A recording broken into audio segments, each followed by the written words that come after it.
Board class 12 के प्यारे विद्यार्थियों, स्वागत है आप सभी का शिवम लेक्चरर में। शिक्षा शास्त्र का पेपर है जो कि 6 मार्च 2025 के लिए सबसे ज़्यादा इम्पोर्टेंट है।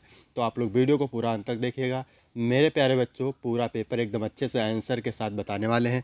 और ये पेपर में जितने भी क्वेश्चन हैं सारे एग्जाम में छपने वाले प्रश्न हैं। समय 3 घंटे 15 मिनट होता है और पूर्णांक होता है 100 का। यहाँ पर थोड़ा सा निर्देश देख लेते हैं। प्रारंभ के 15 मिनट परीक्षार्थियों को पेपर पढ़ने के लिए निर्धारित है। सभी प्रश्न अनिवार्य हैं। प्रश्न संख्या 1 बहुविकल्पीय प्रकार का है, ठीक है।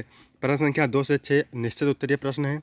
प्रश्न संख्या 7 से 12 अति लघु उत्तरीय प्रश्न है जिनका उत्तर 25 शब्दों में, तथा प्रश्न संख्या 13 से 18 लघु उत्तरीय प्रश्न है जिनका उत्तर 50 शब्दों में, तथा प्रश्न संख्या 19 से 21 तक विस्तृत उत्तरीय प्रश्न है जिनका प्रत्येक उत्तर लगभग 250 शब्दों में देना है। तो सभी लोग वीडियो को लाइक कर देंगे, चैनल पर नए होंगे चैनल को सब्सक्राइब कर देंगे, वीडियो को शेयर कर देंगे। चलिए शुरू करते हैं। सबसे पहले बहुविकल्पीय प्रश्न। इसमें प्रश्न नंबर 1 का नंबर है, भारत में सर्वप्रथम विश्वविद्यालय कौन सा था? तो भारत में सर्वप्रथम विश्वविद्यालय था तक्षशिला। आपका ए ऑप्शन राइट हो जाएगा। इसके बाद 1 का खा नंबर है मेरे प्यारे बच्चों, विक्रमशिला विश्वविद्यालय की स्थापना हुई थी बौद्ध काल में। विक्रमशिला विश्वविद्यालय की स्थापना मेरे प्यारे बच्चों बौद्ध काल में हुई थी। अगर मेरे प्यारे बच्चों आपको पीडीएफ चाहिए इसका, तो डिस्क्रिप्शन में टेलीग्राम की लिंक मिल जाएगी, वहाँ से टेलीग्राम ज्वाइन करेंगे, वहाँ आपको पीडीएफ मिल जाएगी। प्रश्न नंबर 1 का गा है, कोठारी आयोग का गठन हुआ था 1964 में। कोठारी आयोग का गठन कब हुआ था मेरे प्यारे बच्चों? 1964 में। फिर अगला क्वेश्चन है, अधिगम के सिद्धांत यानी अनुक्रिया सिद्धांत के प्रतिपादक कौन है? तो वाटसन, ठीक है। अधिगम के सिद्धांत अनुक्रिया सिद्धांत के प्रतिपादक है वाटसन। इसके बाद 1 का अंगा नंबर है, प्रेरणा का स्वाभाविक कारण है संवेग। प्रेरणा का स्वाभाविक कारण है संवेग। प्रश्न नंबर 1 में 5 बहुविकल्पीय प्रश्न थे, एक नंबर के 5 बहुविकल्पीय प्रश्न यहाँ पर कंप्लीट हो गए। इसके बाद है निश्चित उत्तरीय प्रश्न, ये भी एक नंबर का है। प्राचीन कालीन शिक्षा का एक उद्देश्य बताइए। दूसरा है प्राचीन कालीन शिक्षा का एक उद्देश्य। तो प्राचीन कालीन शिक्षा का एक प्रमुख उद्देश्य चरित्र निर्माण और नैतिक मूल्यों का विकास करना था। इसके बाद दूसरा अगला क्वेश्चन है तीसरा, मुस्लिम काल में शिक्षा का प्रारंभ किस संस्कार से होता था? बिस्मिल्लाह संस्कार से, ठीक है। मुस्लिम काल में शिक्षा का प्रारंभ होता था बिस्मिल्लाह संस्कार से।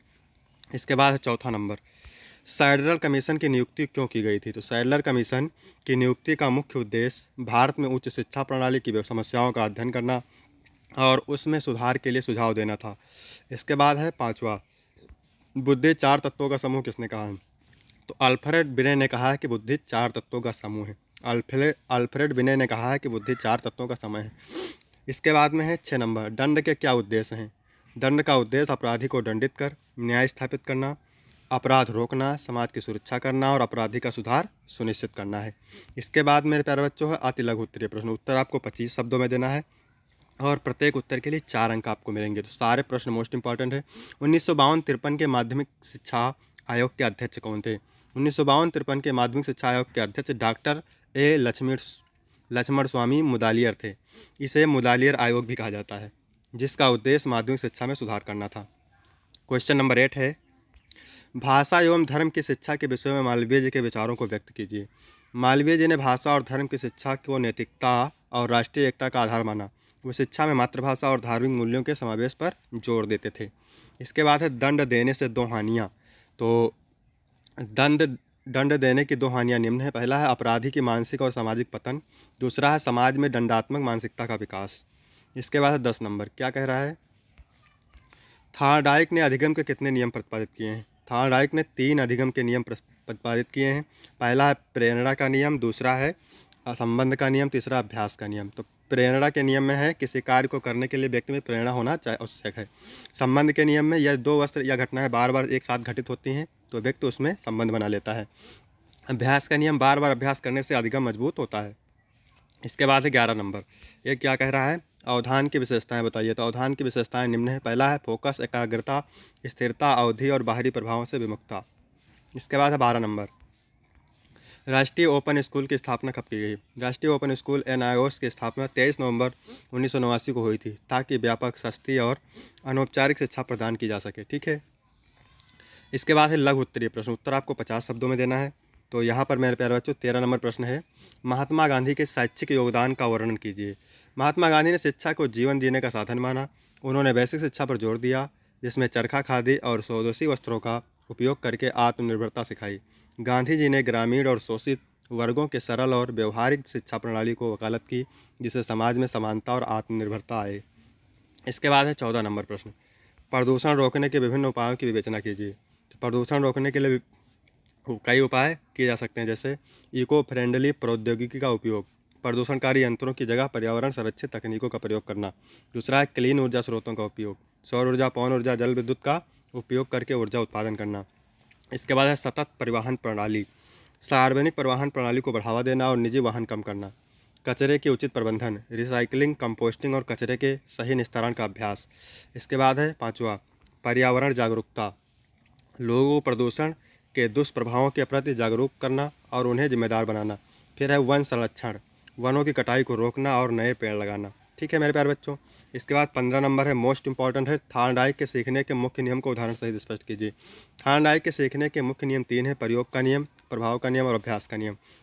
तो प्रयोग का नियम में लिखेंगे, यह नियम कहता है कि जो प्रतिक्रिया किसी समस्या का समाधान के बाद होती है वह भविष्य में उस समस्या को हल करने के लिए अधिक उपयोगी हो जाती है। उदाहरण के लिए, अगर किसी बटन को दबाने से रोशनी जलती है तो बार बार इस प्रक्रिया को दोहराने से सही प्रतिक्रिया मजबूत होती जाती है। इसके बाद है प्रभाव का नियम। यह नियम बताता है कि कोई व्यवहार अगर सुखद परिणाम लाता है तो वह व्यवहार भविष्य में अधिक बार होगा, यदि कोई व्यवहार दुखद परिणाम लाता है तो वह कम बार होगा। इसके बाद उदाहरण के लिए लिखेंगे, अगर पढ़ाई के लिए पुरस्कार मिलता है तो विद्यार्थी उसमें अधिक रुचि लेगा। इसके बाद है अभ्यास का नियम। इस नियम के अनुसार बार बार एक ही प्रतिक्रिया को करने से वह आदत बन जाती है और सीखने को स्थायित्व बढ़ता है। तो मेरे पर जो यहाँ पर ध्यान रखेंगे, मोस्ट इंपॉर्टेंट प्रश्न है कि थॉर्नडाइक के सीखने के मुख्य नियम 3 हैं, प्रयोग का नियम, प्रभाव का नियम और अभ्यास का नियम। ठीक है, सीखने के नियम किससे संबंधित हो? थॉर्नडाइक से संबंधित है, इसको ध्यान रखेंगे। फिर 16 नंबर है निबंधात्मक परीक्षण के दोष। निबंधात्मक परीक्षण के दोष हैं छात्रों की विविधता को पर्याप्त रूप से पकड़ नहीं पाना, जल्दी मूल्यांकन की कमी, वक्तव्य पर निर्भरता और विद्यार्थी की सोचने की प्रक्रिया को सही तरीके से मापने में कठिनाई। यह प्रकार विद्यार्थियों के गहरे ज्ञान का सही आकलन नहीं कर पाता।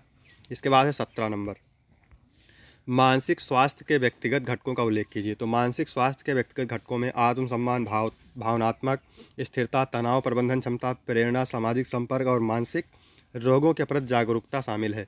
ये सभी तत्व व्यक्ति की मानसिक भलाई और संतुलन को बनाए रखते हैं। इसके बाद है बुद्धि और ज्ञान में अंतर। तो बुद्धि और ज्ञान में अंतर क्या है? बुद्धि व्यक्ति की सोचने, समस्याओं का समाधान करने और नई जानकारी को समझने की क्षमता है। ठीक है, मोस्ट इंपॉर्टेंट प्रश्न है बुद्धि और ज्ञान में अंतर। बुद्धि व्यक्ति की सोचने, समस्याओं का समाधान करने और नई जानकारी को समझने की क्षमता है जो जन्मजात होती है। ठीक है, बुद्धि जन्मजात होती है। ज्ञान इसके विपरीत व्यक्ति की अर्जित जानकारी है जो अनुभव, शिक्षा और अध्ययन से प्राप्त होती है। इसलिए बुद्धि प्राकृतिक क्षमता है जबकि ज्ञान अनुभवजनित है। बुद्धि कैसी है? प्राकृतिक क्षमता है और ज्ञान मेरे प्यारे बच्चों अनुभवजनित है। ठीक है, तो यहाँ तक हो गए। इसके बाद में आपको पढ़ेंगे विस्तृत उत्तरीय प्रश्न उत्तर, आपको 250 शब्दों का देना है। एक बार फिर मैं बता देता हूँ, अगर इसका आपको PDF चाहिए तो डिस्क्रिप्शन में टेलीग्राम की लिंक मिल जाएगी, वहाँ से टेलीग्राम ज्वाइन करेंगे, वहाँ आपको PDF मिल जाएगी। और मेरे प्यारे बच्चों दूसरी बात, अगर वीडियो आपको सबसे अच्छा लग रहा हो तो वीडियो को लाइक करेंगे, चैनल को सब्सक्राइब करेंगे, ठीक है, शेयर करेंगे। 19 नंबर है मध्यकालीन शिक्षा के गुण दोष की विवेचना कीजिए। ठीक है, अथवा करके है पर्यावरण शिक्षा वर्तमान समय की एक महत्तम आवश्यकता है, स्पष्ट कीजिए। तो इन दोनों प्रश्नों को आप तैयार करेंगे। अथवा करके 2 पूछता है, आपको ये करना रहता है और इसके लिए आपको मिलेंगे मेरे प्यारे बच्चों कितने अंक? 10 अंक मिलेंगे। ठीक है मेरे प्यारे बच्चों। इसके बाद है 20 नंबर, क्या कह रहा है? सीखना क्या है? थॉर्नडाइक के अनुसार सीखने के मुख्य नियमों का वर्णन कीजिए। ठीक है, अथवा पंडित मदन मोहन मालवीय के शैक्षिक विचारों का वर्णन कीजिए। ठीक है, तो इसमें भी 2 पूछा है, आपको मेरे प्यारे बच्चों एक ही करना है। इसके बाद में 21 नंबर, ये क्या कह रहा है? शिक्षा में बुद्धि परीक्षण की बहुत उपयोगिता है, इस कथन को स्पष्ट कीजिए। अथवा व्यक्तित्व क्या है? वह कौन से कारक हैं जो व्यक्तित्व को प्रभावित करते हैं? ठीक है मेरे प्यारे बच्चों, तो यहाँ तक वीडियो कंप्लीट हुआ। वीडियो अच्छा लगा हो तो वीडियो को लाइक करेंगे, चैनल को सब्सक्राइब करेंगे, कमेंट करेंगे। फिर मिलते हैं आपको अगले वीडियो में, तब तक के लिए जय हिंद, जय भारत।